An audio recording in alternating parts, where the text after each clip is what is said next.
Maddie, thank you for disproving the myth that love at first sight does not exist. At first I didn't want to believe it either, but when I first walked into your emergency department 4 years ago and we both locked eyes, I forgot about my patient on the stretcher. They were fine. They were fine. In that moment though, it had felt like all time was frozen. And it took hearing a few official voices in the background to bring me back to reality that I was not in a dream. When I finally awoke from that fantasy, you were there, still staring at me. And I knew that that moment, you were the girl that I was waiting for my entire life.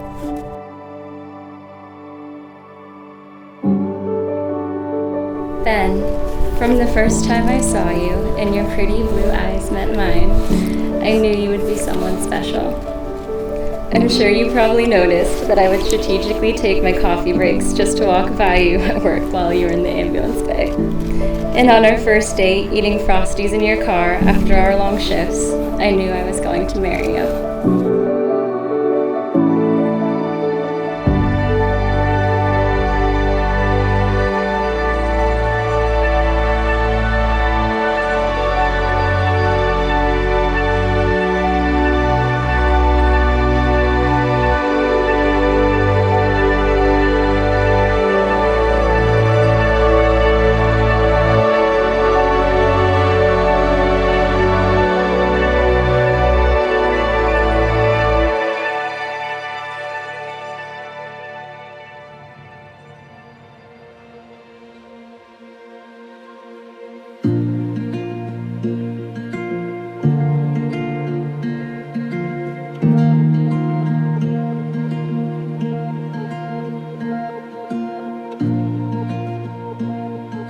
Ben and Maddie are about to enter into a special God-designed relationship.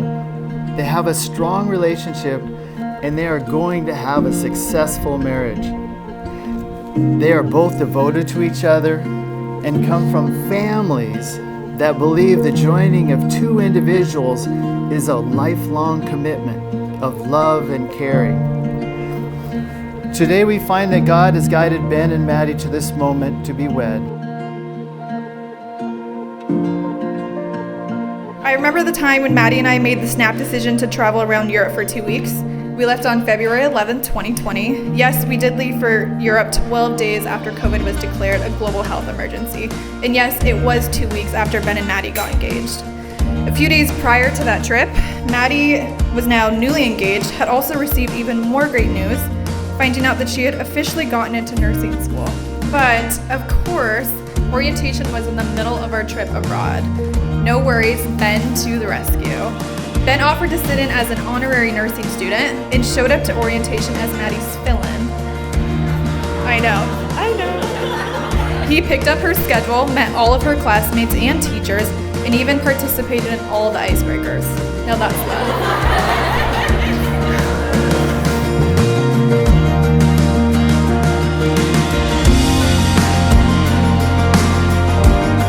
Yeah, when I first met Ben, I guess I was kind of in a rough spot, come back from like a couple deployments and here and there.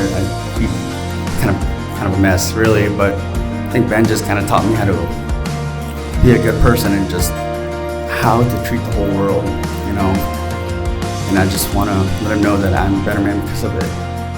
So.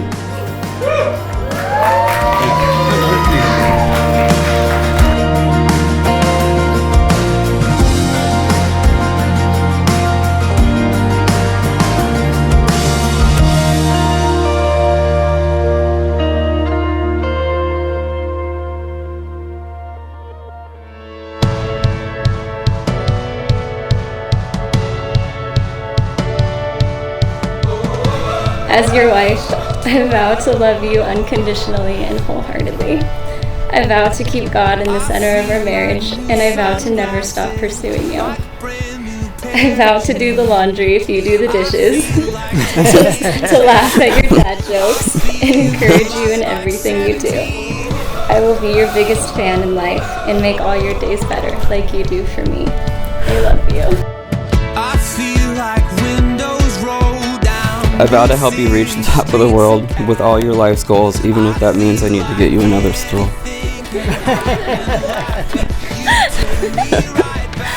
I vow to never leave your side during our life's most difficult future endeavors.